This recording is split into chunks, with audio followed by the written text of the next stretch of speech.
Good evening students, welcome to Biology Friend. Biology Friend में आप सभी का स्वागत है। हम सभी ने क्लास 11th का चैप्टर 1 पढ़ लिया है। इसके पहले का जो वीडियो फ्लैजिला और सिलिया का मैंने आपको प्रोवाइड किया वह सेल स्ट्रक्चर एंड फंक्शन, कोशिका संरचना और कार्य का लास्ट लेक्चर था। आज से हम सभी लोग सेकंड चैप्टर स्टार्ट करेंगे क्लास 11th का, और यह चैप्टर आपका है मार्फोलॉजी ऑफ फ्लावरिंग प्लांट, यानी पुष्पी पादपों की आकार की। यह चैप्टर आपको कितना इंपॉर्टेंस दे रहा है आपकी लाइफ में आगे के लिए, पहले हम उससे जानते हैं और हम फिर चैप्टर की शुरुआत करेंगे। सबसे पहले हम अगर एग्जाम स्ट्रेटजी का डिस्कस करें, एग्जाम स्ट्रेटजी के लिए हम सबसे बड़े एग्जाम जो मेडिकल सेक्टर्स में होते हैं यानी बायो से संबंधित नीट को अपने एग्जाम स्ट्रेटजी में जोड़ लेते हैं। यानी इस चैप्टर को पढ़ने से पहले मैं एक बार दोबारा समझा देता हूं। पुष्पी पादपों में पुष्पी पादपों की आकार की मार्फोलॉजी ऑफ फ्लावरिंग प्लांट, ये क्लास 11 का मैं दूसरा चैप्टर आपको पढ़ाने जा रहा हूं। तो सबसे पहले हम ये जानते हैं कि एग्जाम स्ट्रेटजी के अनुसार, यानी हम अगर नीट को यहाँ पर इंक्लूड कर ले जो मेडिकल सेक्टर का या बायोलॉजी सेक्टर का सबसे बड़ा एग्जाम है, इसकी स्ट्रेटजी क्या कहती है, यानी यह चैप्टर कितना इंपॉर्टेंट है।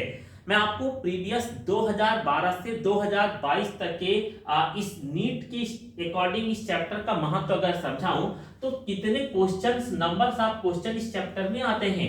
तो नंबर्स ऑफ क्वेश्चनों की संख्या 4 है, यानी कि प्रत्येक वर्ष इस चैप्टर से नीट बायोलॉजी का 4 क्वेश्चन पूछ रहे हैं। और 4 क्वेश्चन का तो महत्व आप समझ पा रहे होंगे। 4 क्वेश्चन अगर मेरे पास होता तो मैं आज चाक लेकर आपको पढ़ा नहीं रहा होता, जबकि मैं आप एक स्थान पर एमबीबीएस कर चुका होता और इंजेक्शन हाथ में होता। मतलब ये है कि 4 क्वेश्चन का मतलब 16 मार्क, और 16 मार्क का मतलब ये होता है कि आप अगर आप करीब जाते हैं तो इसके अनुसार आप सिलेक्ट भी हो सकते हैं और नहीं भी सिलेक्ट हो सकते हैं। यानी इस चैप्टर से 4 क्वेश्चन नीट जैसे एग्जाम में पूछे जाते हैं, तो इसके अनुसार आप इसका महत्व समझ सकते हैं। इसके अलावा इसमें कितने प्रकार के टाइप्स ऑफ क्वेश्चन पूछे जाते हैं, कहां से कितना क्वेश्चन पूछा जाता है। ज्यादातर क्वेश्चन तो मॉडिफिकेशन से पूछे जाते हैं, बहुत ध्यान से समझिएगा। मॉडिफिकेशन से इसमें मुख्य रूप से देखा जाए तो 3 क्वेश्चंस या सॉरी 1 क्वेश्चन मॉडिफिकेशन से आता है। इसमें रूट का मॉडिफिकेशन, लीफ का मॉडिफिकेशन या फिर स्टेम का मॉडिफिकेशन पूछा जाता है, जो हम इस पर डिस्कस करेंगे।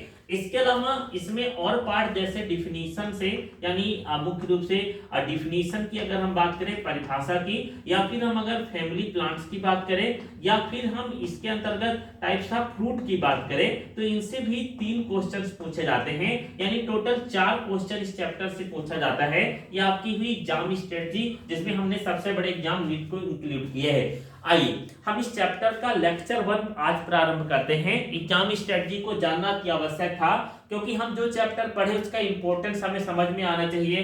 पहला सेल वाला चैप्टर मैंने आपको पढ़ाया, एक एक लेक्चर बहुत ही अच्छे से क्लियर किया हूं, परंतु मैंने उसकी स्ट्रेटजी नहीं समझाई थी। बट हम आगे जो भी चैप्टर शुरू करेंगे उसकी स्ट्रेटजी अवश्य समझते रहेंगे। आइए देखते हैं सबसे पहले कि हमें इस चैप्टर में पढ़ना क्या है, इस चैप्टर का मतलब क्या होता है। मार्फोलॉजी मतलब होता है बाह्य आकार की।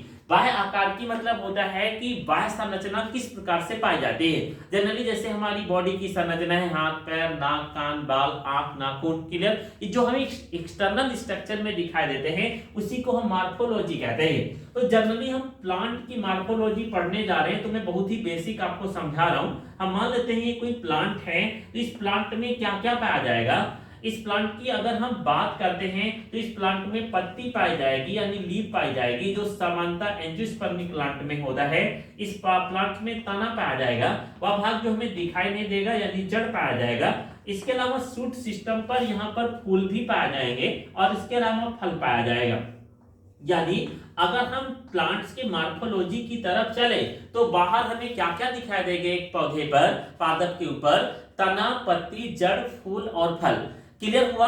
इसका मतलब ये है कि हमें इस चैप्टर में तना, पत्ती, जड़, फूल और फल के बाह्य आकारकी के बारे में डिस्कस करना है। एक एक के बारे में हमें डिटेल पढ़ना है कि ये बाह्य आकारकी क्या होते हैं। इसके अलावा इसी चैप्टर में हम कुछ फैमिली प्लांट्स के बारे में भी डिस्कस करेंगे। यानी मैंने आपको बेसिक से लेकर प्रारंभ किए हैं। अब हम इस चैप्टर में आज का जो वीडियो लेक्चर शुरू करने जा रहे हैं, इसमें हम सबसे पहले जड़ से शुरुआत करेंगे। जड़ के बाद में तना, तना के बाद में पत्ती, पत्ती के बाद में फूल और फाइनली हम फल के बारे में और सीड्स के बारे में डिस्कस करेंगे। तो आज के वीडियो लेक्चर में सबसे पहले हम देखते हैं मॉर्फोलॉजी ऑफ रूट्स, यानी जड़ या मूल की आकार की। जड़ या मूल की आकार की क्या होती है, इसके बारे में हम डिस्कस करने वाले हैं। सबसे पहले हम ये देखते हैं कि जड़ या मूल की जर्नल कैरेक्टर्स यानी सामान्य लक्षण क्या होते हैं, और समान लक्षण से भी नीट कई बार क्वेश्चन पूछ चुका है, तो आप इसे कंसंट्रेट होकर सुनाइए।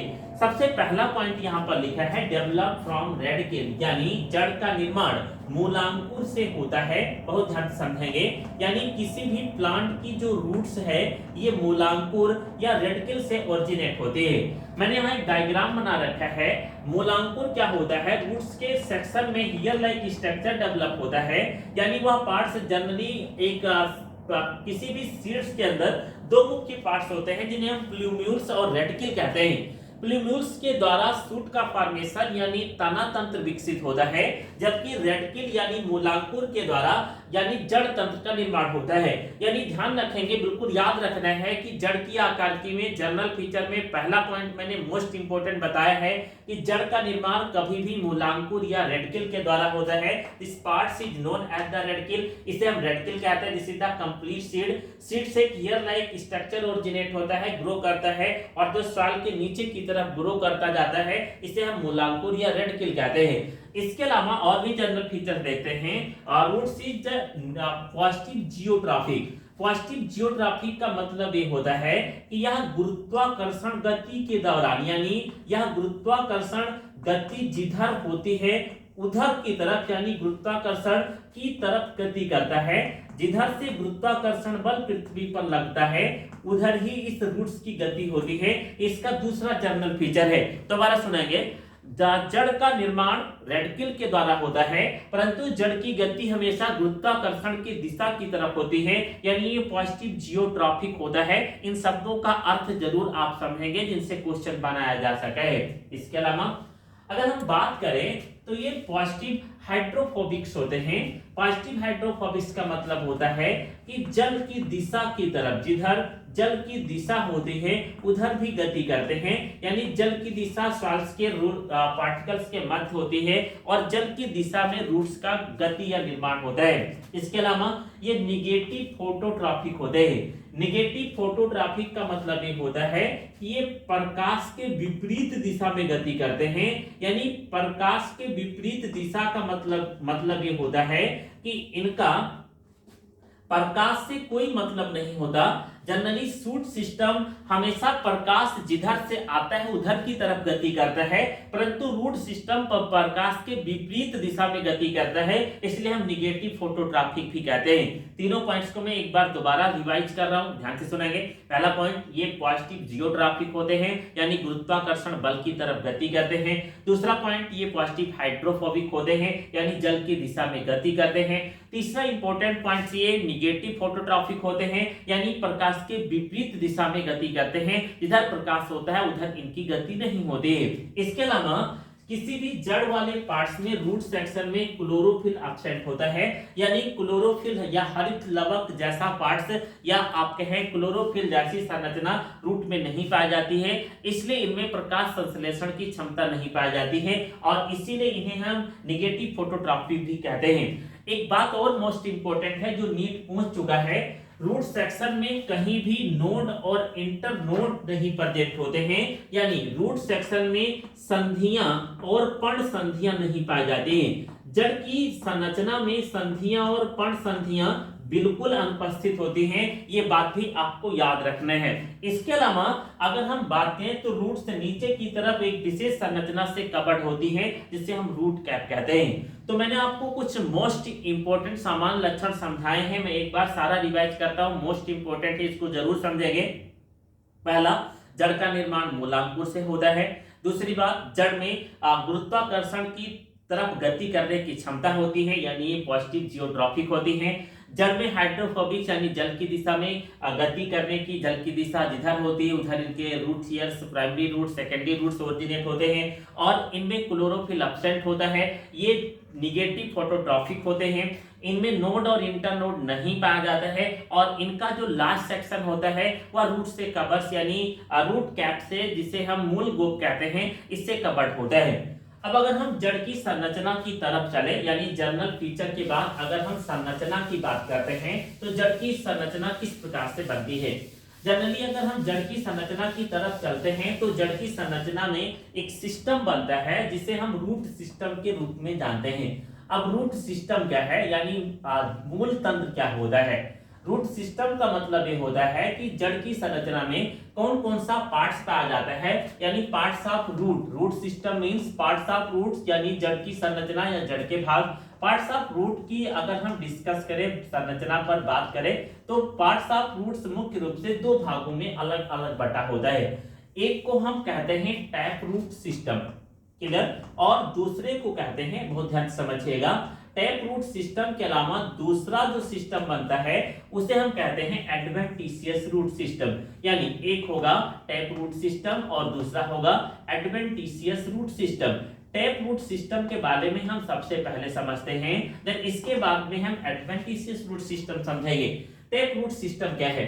जनरली टैप रूट का फॉर्मेशन रेडिकल से होता है और ये रेडिकल के बाद सबसे पहले जो इनकी संरचना होगी वह रेडिकल से धीरे धीरे ओरिजिनेट करती जाएगी और ओरिजिनेट करके सबसे पहले प्राइमरी रूट का फॉर्मेशन करती है यानी प्राथमिक जड़ का निर्माण होता है।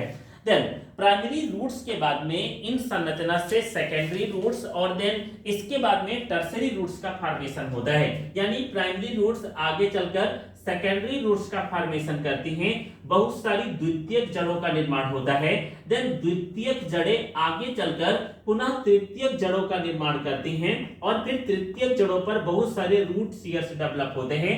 इस प्रकार के तंत्र को हम टैप रूट सिस्टम कहते हैं। और इंपॉर्टेंट बात जानते हैं, this is the secondary roots, ये सेकेंडरी रूट है, and this is the tertiary roots, ये टर्सरी रूट सिस्टम होता है। यानी अगर देखा जाए तो रेडिकल सबसे पहले ओरिजिनेट करता है सीड से नीचे की तरफ यानी ग्रेविटेशनल फोर्स की तरफ गति करता है, प्राथमिक जड़ बनाता है और इसकी गति बिल्कुल अर्थ के निचले हिस्से की तरफ सीधी होती है। देन इससे सेकेंडरी रूट्स बनती हैं, द्वितीयक जड़ें, और देन उनसे तिरछे फॉर्म में, तिरछी संरचना के रूप में टर्सरी रूट्स का फॉर्मेशन होता है। ये तीनों प्रकार की जड़ें एक तंत्र का फॉर्मेशन करती हैं, एक सिस्टम बना लेती हैं जिन्हें हम टैप रूट सिस्टम कहते हैं। आपको याद रखना है टैप रूट सिस्टम कहां पर प्रेजेंट होता है, तो टैप रूट सिस्टम मुख्य रूप से डाइकाट प्लांट में पाया जाता है यानी द्विबीजपत्री पादप में पाया जाता है।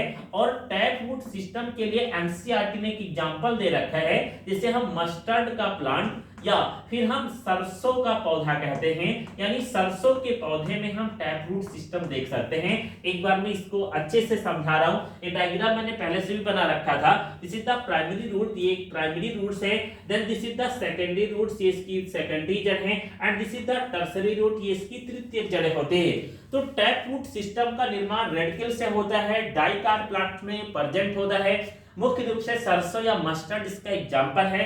सबसे पहले रेडिकल प्राइमरी रूट सिस्टम बनाता है, प्राइमरी रूट्स का फॉर्मेशन करता है, देन उनसे सेकेंडरी और देन तिरछी टर्सरी रूट्स का फॉर्मेशन होता है। लास्ट पोर्शन में प्राइमरी रूट्स एक विशेष संरचना से ढका रहता है जिसे हम रूट कैप भी कहते हैं, यानी यह रूट कैप के द्वारा मुख्य रूप से कवर रहता है। इसके अलावा अगर हम बात करें एडवेंटिशियस रूट सिस्टम की, तो एडवेंटिशियस रूट सिस्टम में कभी भी जड़ों का निर्माण रेडिकल से नहीं होता है, ये बात आपको ध्यान रखना है। यानी इनमें जड़ का निर्माण रेडिकल के द्वारा नहीं होता है, इनमें जड़ का निर्माण तने के एक छोर से, एक एंड से डायरेक्टली हो जाता है। मान लेते हैं ये स्टेम है, तना है, तो इसके एक एंड से, एक सिरे से डायरेक्टली जड़ तंत्र विकसित हो जाता है जिनमें जकड़ा या अकड़ा जड़ें चारों तरफ फैली हुई विकसित होती हैं और इस प्रकार का जड़ तंत्र मोनोकाट प्लांट में पाया जाता है, एक बीजपत्री पादप में पाया जाता है।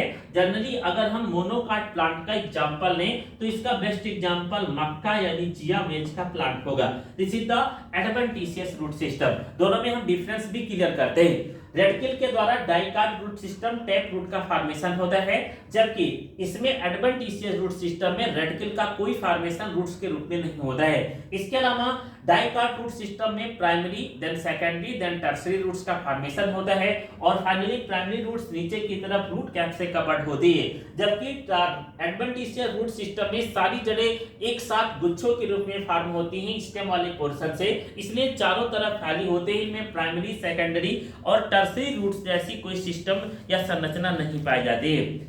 आज के पहले लेक्चर में हम अभी रूट पर ही रहेंगे। हमने रूट्स के मॉर्फोलॉजी में बेसिक बातों पर डिस्कस किया है।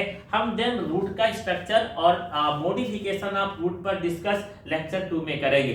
मैं आपसे विनम्र निवेदन कर रहा हूं कि आप मेरे वीडियो को 1 से लेकर लास्ट तक देखने का प्रयास करें, जिससे आपका बेस से लेकर और हायर लेवल तक, मिड लेवल तक की पूरी बायोलॉजी आपकी स्ट्रांग हो जाए। और मैंने चैप्टर शुरुआत की है, पहला तो मैंने पढ़ा दिया है, दूसरा मैंने जैसे स्टार्ट किया यहाँ से लास्ट तक आप वीडियो लेक्चर जरूर देखें और आप अपनी बायोलॉजी को स्ट्रांग करें। इसके अलावा अगर आपको मेरा वीडियो लेक्चर पसंद आता है, सारी टॉपिक समझ में आती है, तो आप प्लीज लाइक करें, शेयर करें, सब्सक्राइब करें, अधिक से अधिक लोगों तक यह वीडियो पहुंचाने का प्रयास करें। Thank you.